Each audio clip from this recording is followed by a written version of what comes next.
Hey everyone, welcome back to the CEO's Grind. Today we're diving into something every leader wrestles with, delegating. If you're a founder, executive, or manager, you've probably faced the internal tug of war between doing it yourself or trusting someone else to run with it. Spoiler alert, it's not as easy as it sounds. Let's be real. Delegation feels risky. When you build something from the ground up, handling over even a small part of it can feel like gambling with your legacy, with all of your work. On a recent episode with Lisa Warfield, in fact, we talked about the emotional and operational tug of war CEOs face. You're not just giving someone a task, you're handing over trust, right? So if I give this to someone else, will they do it right away? Am I setting them up for success or failure? What if I can do it faster myself? So, Wesley, good morning. Happy Friday. What are your thoughts on this piece on delegating, this tug of war that we're always struggling with? I think that that specific subject matter probably comes up sooner than later in the growth of a business because the business can't grow. The business is going to get so far with you doing everything as the CEO or the owner. But there's a point there, and then there's that glass ceiling. We can't grow anymore because there's only so many hours in the day. So we have to get the courage to try to delegate stuff out. You're going to have to trust people. Obama said something years ago that I thought was really interesting. He says, you got a business, you didn't build that. Someone else helped you. You're damn right, someone else did help you. They Mm-hmm. did because you can't do it all by yourself. For myself, I found it easy to delegate, and I'm going to tell you why. Because I don't know how to do anything. So I had to have someone else do this stuff. So in my mind, delegating was, hey man, have them do it. I don't know how to do that stuff. I don't even want to do that stuff. And that's how it became easy technically for me to do it. But a lot of people who have a skill set, like my failure is the computer. Well, if you're good at the computer, maybe you're still thinking you're going to keep it in house and keep yourself doing it. Mm-hmm. So um, I'm very much a big advocate of delegating. You have to, or you can't grow. There's not enough hours in the day for you to grow your company to where you want it to be without delegating. And you got to trust people. You have to trust people. So the vetting process, the interview process comes very important. Exactly. So So that's my you take. don't have that problem because that's interesting. So you don't have any areas in your arena that you feel like, oh, I should have delegated this sooner or something like that. That is not a weakness point to you. Now, here's my question. Do you feel or do you know people that have that weakness? And how can you tell that that person is not delegating enough or, that they are having struggles with that or even too much? Okay, I bought a company about 3 years ago. Part of the contract was that the owner had to stay on for a minimum of they said they wanted to continue to work. They were just tired of the stress and he wanted to sell. So he didn't have that, you know, stress anymore. And he just wanted to work there. Well, when we came in and he continued to work there, he had his job, but I had structured it a little differently. And I remember him saying to others, damn, I should have done this when I owned it. And he could never delegate. And that's why he sold. He was burnt out working 90 hours a week. Mm-hmm. And he only got so big. He wasn't going to get any bigger. There was enough time in the day to get any bigger. He was still answering the phones, and you got to delegate that off. Mm-hmm. So, yeah, I do know people like that.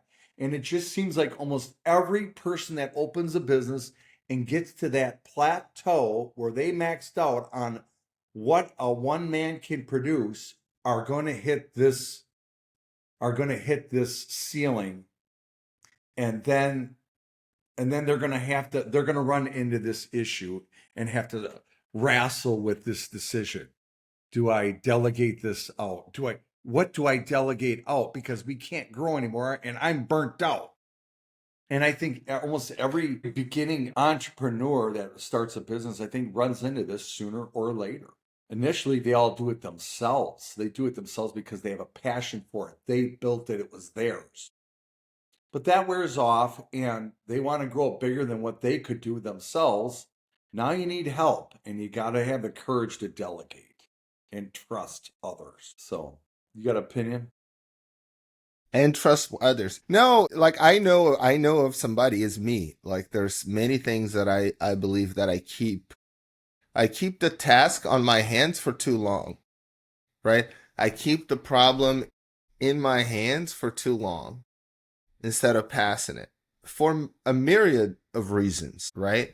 So I'm curious. You don't have that issue. I thought you would have in some areas, but it's okay. But like I am curious to hear from other people, right? Why do they hold the potato for as long as they do? Right. I have my reasons, obviously, but why do other people? You know what I mean? Yeah. Um, they care so much. They care so much it's theirs. It's personal, you know? Okay. That is one piece, but what else? Like that guy, for example. Let's think of that the gentleman that you bought your company from. Why was it that when you met him there in that company, he was still answering the phones? Like the reason for that activity, that specific activity, that one, why are you sitting on the phones today? You know what I mean? Like being the owner, right? Like you the other day, Wesley was sharing with us that he never, ever, ever goes on the field doing estimates for the last 4 years, I think you mentioned. Right. But he happened that last Saturday he did. So if somebody came into that his company and said, "Dude, what are you doing? You're working on a Saturday, this, that, and the other." You know what I mean? You're ready. Well, you had a good reason. I'm doing this one time, and it's been 4 years since the last time I did it. Okay, I'm not gonna read that much into it. But from what I understand, that guy was doing that on a regular. Is that correct? Yeah, that was doing it on a regular. And what his problem was, I think he had a wonderful voice. I worked as I had used him You before have I you have never some used him. you have some fetish with the guy's voice. Is that what you're saying? He had a wonderful voice. I know it sounds, let me explain. Go for it. I don't care. In It's this funny. industry, people are calling under distress. Sure. So it's really good to have on the other end when they call for help to have someone there to de-escalate the situation. And he had a very calming voice and he had people skills to be able to discuss with the owner to de-escalate it, calm him down, reassure him, don't worry, we got you. We are on our way. We're going to make things happen. Is that his job to be doing that? Well, initially when he first started it and someone had to answer the phones, Oh, of course, but absolutely. Yes, you're onto he something. realized his talent and he was afraid to give it up. You know, let's hypothetically, in his mind, he could have had this thought, I'm going to get this gal on the phone that's going to answer the phones and she's going to have some sing song voice. Hello, how can I help? You know, and he just, that totally went against his thought that's the way it was going to be. So he never took the risk or trusted that someone else could do the job better. Do you And he think that worked if he himself heard up you the next saying that, rung. sorry, Wes, do you think if he heard you saying Yeah. that, he would agree or disagree? I think now, after I bought it and we showed him, Hmm. he would definitely agree. I think he realized the error of his ways from the past. I'm going to just give you an example. Him and I actually knew each other. We were competitors Hmm. for over 10 years.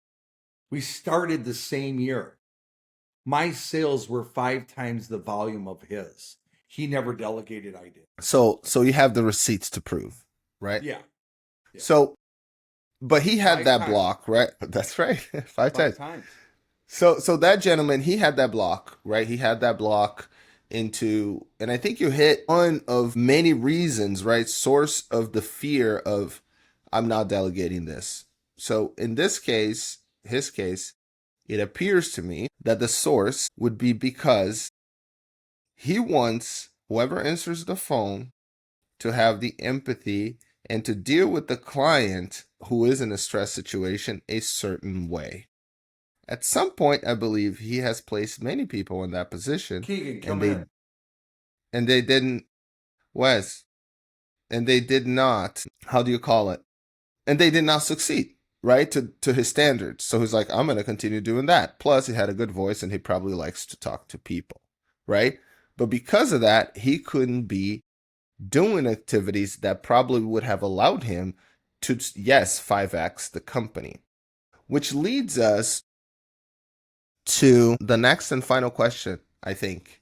It's going to be a jumping spot. If you had to give him an advice at that moment, right? Let's say a year, 2 years before he finally made the decision that he didn't want that company anymore and he wanted to sell.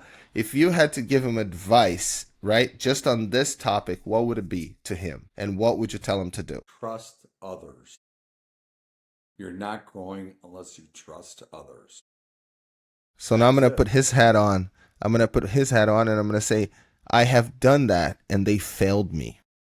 I have done that. They failed me. I lost sales. I have done that. That's why I need to be on the phones. Then it goes back to vetting and interviewing. That's where it starts. Vetting and interviewing, knowing what you want for that position. What did they want them to do? Okay, now we write up some kind of job description. And then you can design someone, or in your mind while you're interviewing, have this conscious of these are the points I want them to be good in before I take a risk and hire them to then take over this task. And then, I don't know. I don't know how to write. I don't know how to write a job description, he would say. yeah, you know, got a piece of paper and pencil. Nah, I ain't doing none of that. That's what he would say. Okay, well then, wallow in your own shit, I guess. I don't know what to tell you. You know, Wes, you could not be a consultant.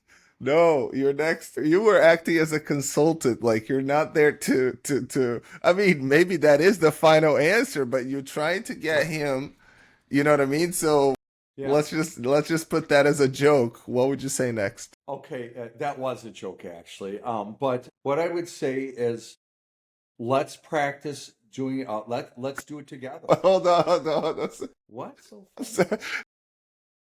Because Keegan is on the background, and he, I don't know, he finally got the joke or if his text finally got to me, but he wrote in capital letters, he's like, wallow in your own shit. Wesley Rosenberg. You're not getting it. Keep going. Everyone's froze, and I don't hear anything. That's sad. How about now? Hello, Wes. You can continue talking. We need a way to contact him through text message so he can. Hello? Yes, Wes, we can hear you. Okay. So what I would do is I would have the gentleman come in and I would say, let's do it together. I'd get out a scrap piece of paper. I would help him design a job description. What do we want this guy to do? How much time is it going to take? If it's not going to take up the full 8 hours, what other tasks can we put on him to fill up an 8 hour day? What other things can we delegate to this guy?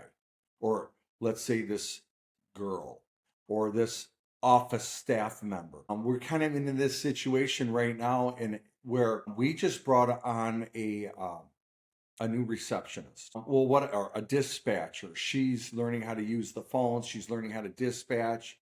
But what we found out was that she is a guru on the computer, almost like being able to write different things in software. She's very, very good.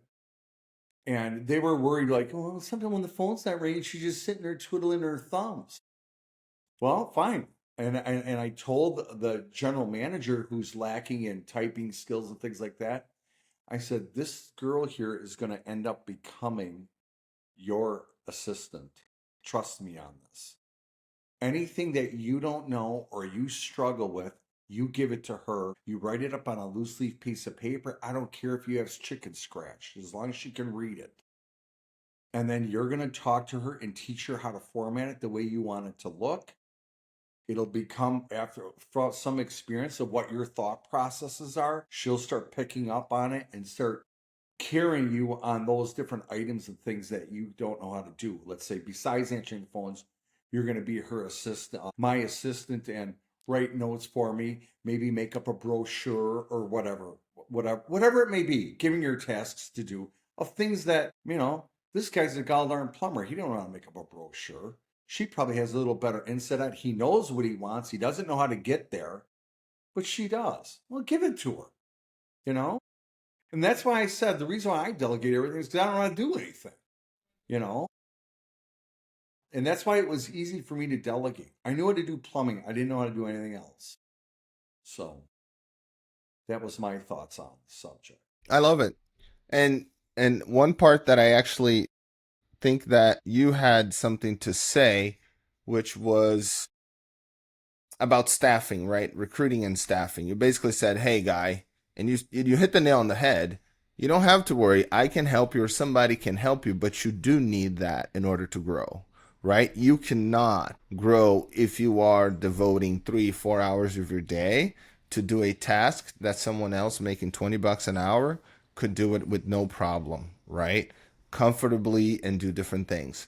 But he had the fear that he tried one way, he was probably offered a different way, and he never pulled the trigger and he never took the next obvious step, which, like you said, hey man, all you really have to sit down and write down what you want that person to do, right?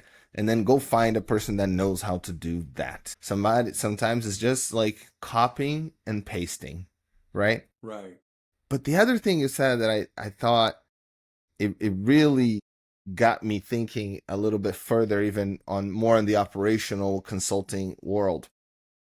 There is a technique that we use to sort of balance staffing across multiple teams or departments of an organization, which is essentially is called sort of skills flexibility, right? And a skills flexibility assessment, then you can flex people from one department to the next. So if there are not enough work on one department, the workers don't have to leave early and not get a paycheck. The company doesn't have to lay off anyone, right? And you can still get value and continue to grow.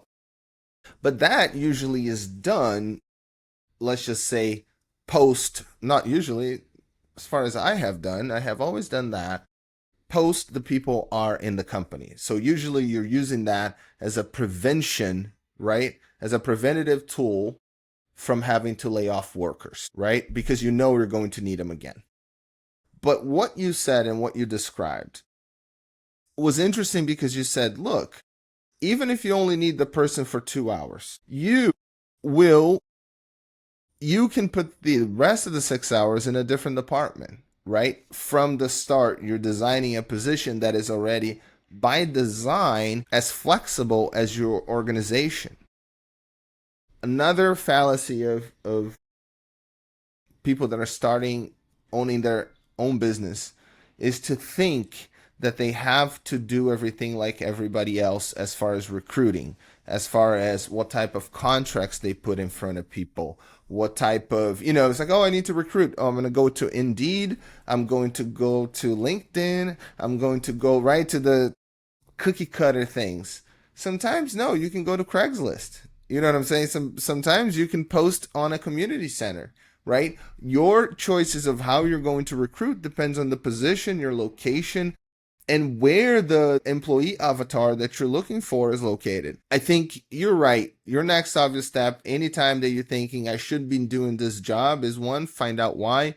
Two, write down what that job is. Write down who that candidate is. Because I guarantee you it's not you. You're just wearing a hat. You need to be able to identify what that hat is and find somebody that has a head that that hat fits on. Get the person and bring them here, right? So that's essentially what you said, and I thought was amazing. But now you had a question, and you were wondering, and I think you're working on something related with staffing and recruiting, right? Because you were saying what was your question? Would you share? The question was, do we hire someone or do we outsource it? And when? That's what I was thinking. For what? So, give us some context, but is hiring okay, internally or outsourcing for what? right. Well, for example, okay, I had hired some consultants to come in and they work with me on different things, as I hired you at one time to help me work on something. And I've had people who have opinions, as you know, as we want opinions from others. they think, man, you're spending a lot of money paying consultants, man. Why don't you just do the shit yourself? I mean, you're paying a lot of money. You're paying a lot of money to Craig. You're giving them a lot of money. All this kind of business. And I'm thinking to myself, it needs to be done. I don't know how to do it. I could hire someone in-house to do that. But then they have to be smarter than me or have a different knowledge. I don't want to say smarter, but have a different skill set than me to bring something else to the table that I'm not thinking about. And when I outsource it, they know this is the project. This is what we want it to look like at the end of the project. And this is what we agreed to get that project to implementation and in process of working for this amount of money. Now, if I had said, you know what, I'm going to hire people. I can hire people to do that. I can hire people to do that and bring them in. And I give them the same project. And I may not get as much work out of them or the same interest because they're not getting paid for that project. They're getting paid a salary. So if I sit and have a cup of coffee or step outside and smoke a cigarette, no big deal, whatever. But not only that, let's just say I realized I did keep it in-house. I hired a guy that's going to do that type of work. I'm really not getting the production out of them like I would like. I'm going to get more production out of someone I outsource to because they have a price tag, they have bid it, they know whatever, it's got to be done. But now let's just say it's not working with that guy on the inside. Now I got to let him go. He's at executive level. Now I got to pay him a severance too to get the hell out of here. You know what I mean? Whether it's 3 months, 6 months, or a year, you got to pay someone a severance or something at an executive level. So that's a good spot, I feel, to outsource. Don't get me wrong. I would like them on my staff. Am I going to get the same production out of them if they're on my staff? Another situation, let's say a call center. We want to make phone calls to generate business. So am I going to stick a guy, a plumber or a heating guy or someone who's got a skill set behind a desk to do a job of a dispatcher, which the pay scale is a lot different? I would maybe want to hire a call center to do that with a lesser skill set person, but has the skill to make phone calls to save money in that regard. I can't pull every guy off the road and have them all start making phone calls.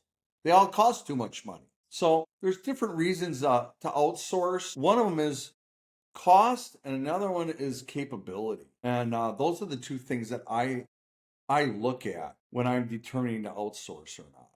And a lot of people, like I said, with opinions saying you're giving them a lot of money, you're giving them a lot of money. Well, if they were on staff, I'd be giving them a lot of money too and maybe not get the production out of them. Yeah, I see you making faces. I can't hear. You're muted, but I'm kind of wondering what the heck all those faces are. Well, I was agreeing because I was agreeing. I got it. And then you went into like sort of an absolutism, right? Like if I'm gonna give money either way, and I get that. But so this is my opinion on outsourcing and in-house. It's actually the same advice that you would have given that guy. It is the same advice that I would give you. It is take an inventory of that department and what you want the department to accomplish. Then you go out shopping for the best solution for that goal. One of the main issues, and even several clients that I've had, they would have this issue that you will get there and they have this contract with this outsourcer, right? And sometimes it's like had contracts that were worth $12 million a year for like an entire IT department, right? For thousands of people. And you get there, that huge company, billions of dollars. It looks like they had no intention of looking at what they were signing up for. What was that vendor truly responsible for? Because you get there and they are bleeding money because the vendor is not performing. It's like, hey man, you got to hold them accountable, right? Let's see what kind of things you have in place to hold this outsourcer guy accountable to the numbers and to the staffing numbers, etc. But they have no leverage. There's no leverage because the contract was poorly written, because whoever designed it didn't say, hey, I don't care how many people you put here, but the performance factor, the service level agreement is the number of conversions, right? So that initial discovery process, so you can go and shop correctly, that money is the money well spent. That time, the time that you told this guy, hey, sit down and write it down, because you're doing for a whole department, well, in this case, you actually need a professional for that exercise. You need that guy that you would have been for him to show him how to do the things, how to write it down, etc., etc. That's kind of what you would need for a situation like that I would recommend to anyone. Yeah. I was actually thinking of something else when you said that, and lost my train of thought for a couple seconds here. So I got to think this through.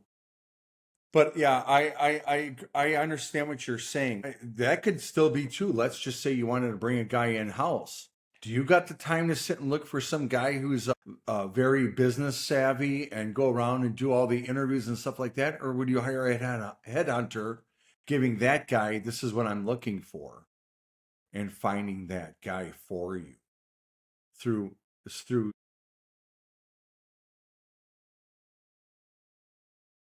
Thank you. What I was saying actually, it is exactly this, right? That person, she will know, right? There are companies that they will have that specialist on standing up a call center, right? I actually did an interview last year for Solid Rock Consulting. Her name is Juanita Cooley, and she has a consulting firm that does pretty much that, like from a technology standpoint and knowing all the metrics, the software, the integration, that is what she specializes in, right? So she can basically, I'm pretty sure 15 minutes of her time or 30 minutes, you will come out of there saying, that's exactly what I'm going to do. And whether you want to go with her or somebody else, you will know no one can fool you, because you have gotten a completely 360 of what it will look like and what you need to do to get after what you want. Now you can more clearly see what is your next obvious step, right? 15 minutes sometimes saves you gazillion hours on the back end if you go for the right person.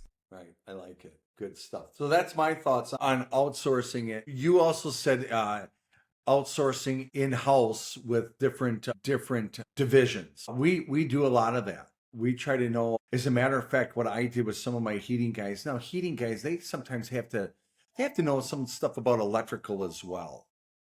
And they have to know about electrical as well, but they're not licensed electricians. So when the heating department is slow, I put them in the electrical department and help them do things.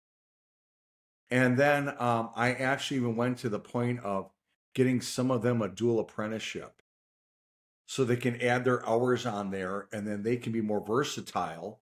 And what I also do is I sell it to them that way on how much more valuable they were carrying a dual apprenticeship. Yes, you're also a licensed electrician and you are also a licensed whatever, so yeah, we do that. And that seemed to have been very helpful. When we're slow, that's when Wesley, I'm the busiest, because I'm freaking out because I know that my employees got families to feed and I got to find them work. So when we're slow, I'm out looking for work, thinking about different ways how we can keep these guys all employed so they don't leave me because they can't feed their families, or the kid wants to play, one of their children want to play football and it takes $40 to join the team, the club. They don't have the money to do it, or get new shoes. I can't live with myself. So when we're slow, I'm really busier because I'm trying to make sure that all my people stay working so they can feed their families.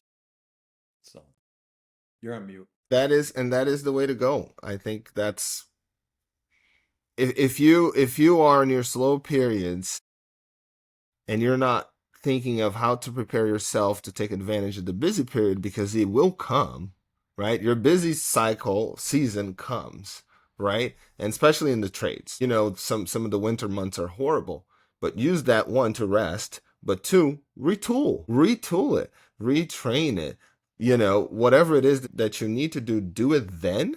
So your folks are even better prepared to take advantage of next season.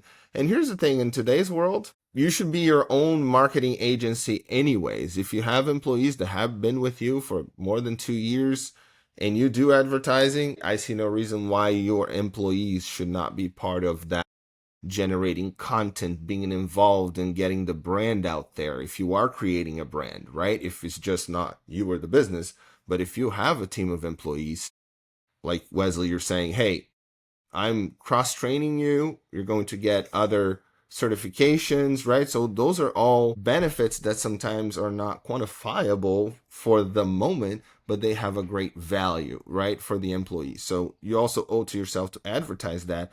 And those employees owe it to themselves to start trying to bring an outreach to other people that you can bring in. Because when you really think of where we are, we need more plumbers, we need more electricians, we need all of those. And each medium-sized business owner such as yourself that has a scope of influence of about directly 50 human beings, right? 50 human beings that one way or another, they're looking at you for some level of guidance, at least for 8 hours of your day. So if you truly take that responsibility in and you're trying to fit in, like, how can I truly contribute to the future of my community, in your case, racing, I think you'd be spending a lot of your downtime looking for ways to bring more people and to have your people contributing to your brand and to your mission, which goes way beyond just, exchanging a water heater for $800. Right. So get after it. I agree with you, but I want in-house input, but I don't want them implementing it, like have my own marketing team. And I'll tell you why, is because people have good ideas, but some of these marketing teams, they're on top of it. They know what's coming down the pike in regards to technology, things like that, where my people don't have that set. I like their opinions. We should do something like this, that, or the other thing. Yeah, I can take that opinion and I can like it, but I'll probably implement it through a marketing company, if that makes any sense, on some things. And the reason why is because, like I said, that's not their skill set. They're a plumber. I'm not a marketer. I'm Totally, a plumber, but I for think, crying out loud.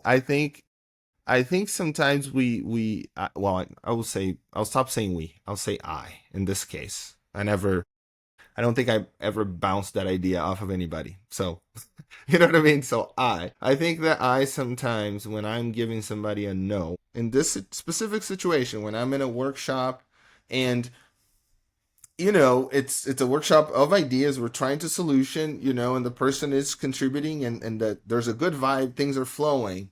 And then at the end, I have to say, okay, great. Now this other team, right, is going to run with it.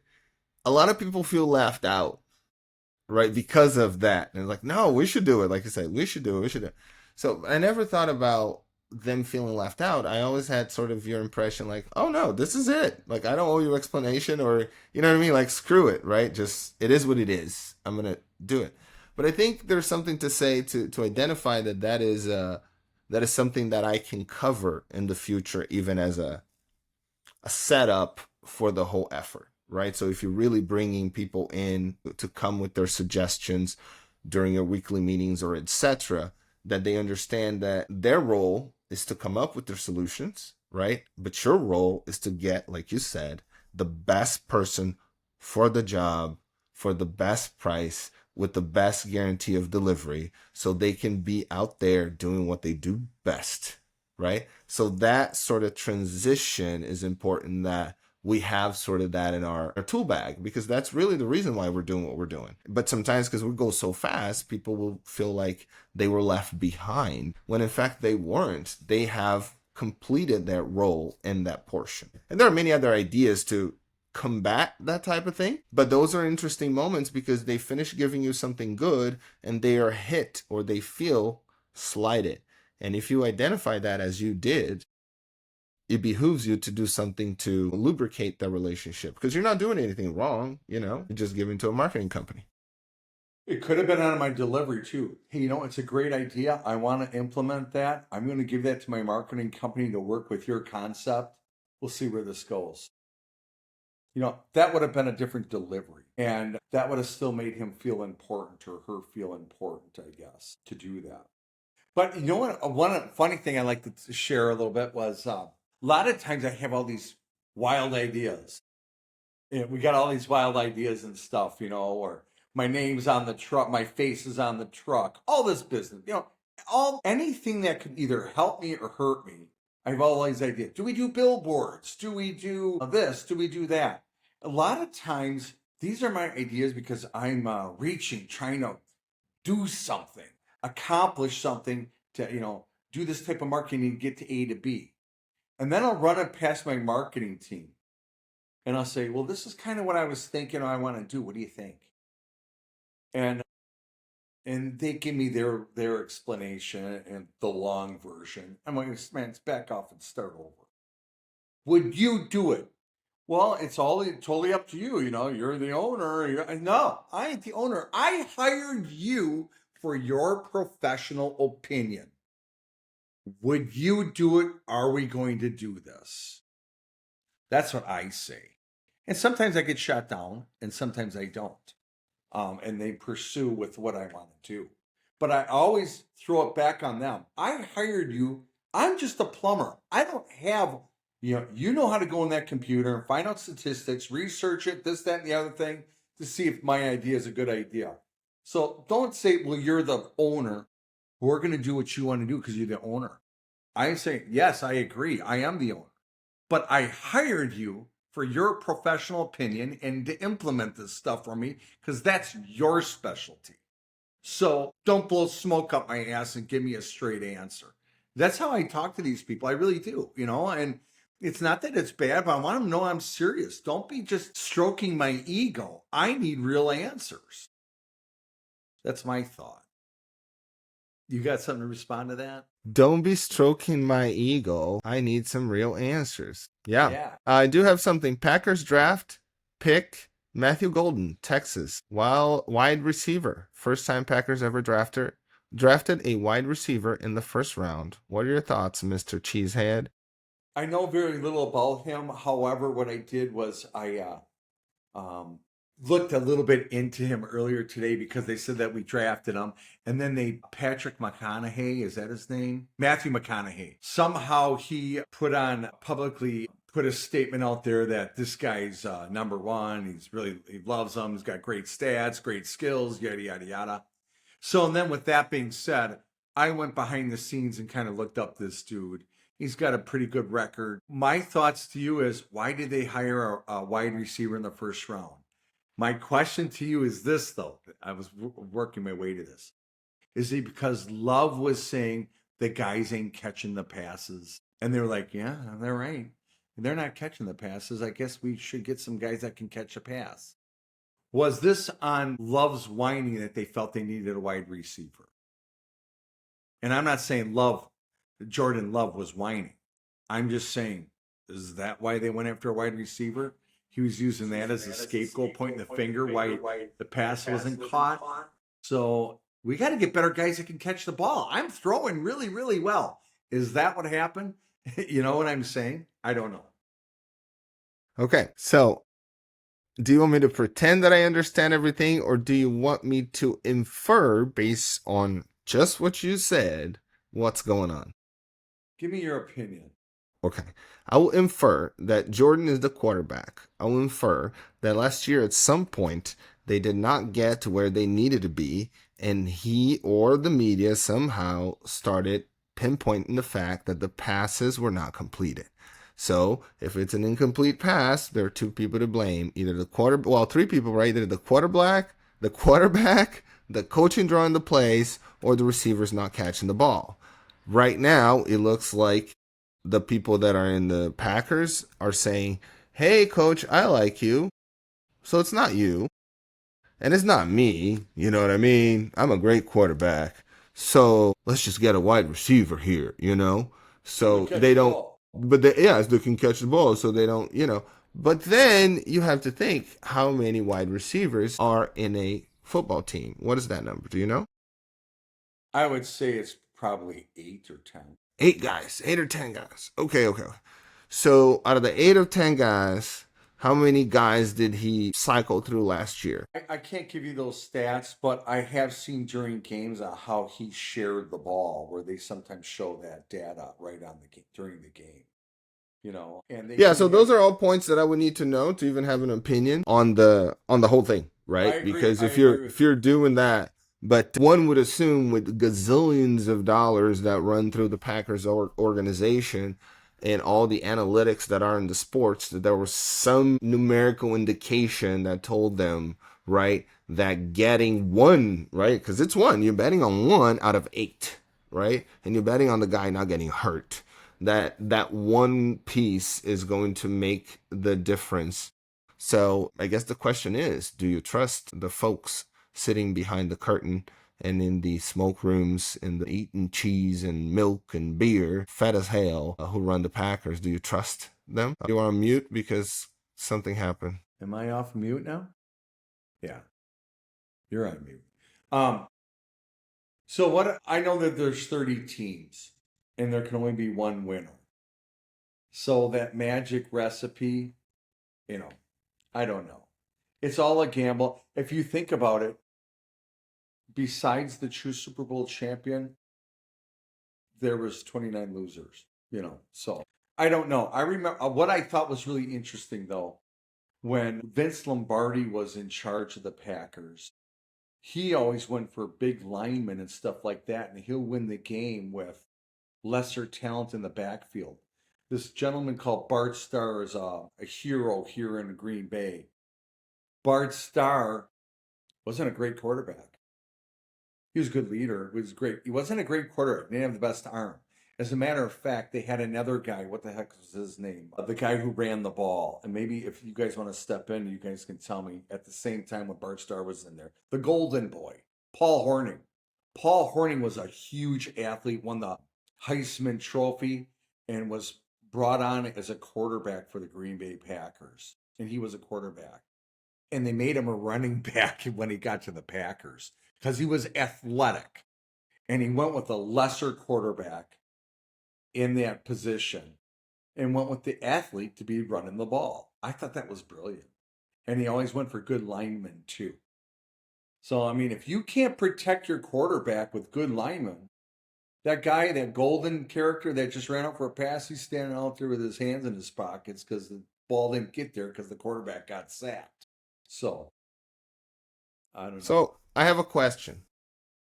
You do know I know nothing about the Packers. I did not know that quarterback was Jordan. If you give me a picture of two people, one of them is him, I 50-50 that I will guess it, right? But was my assessment of what's going on accurate? Well, that was my question. And if I was in someone's position in Green Bay and that came up that, hey man, coach is pretty good, it ain't me.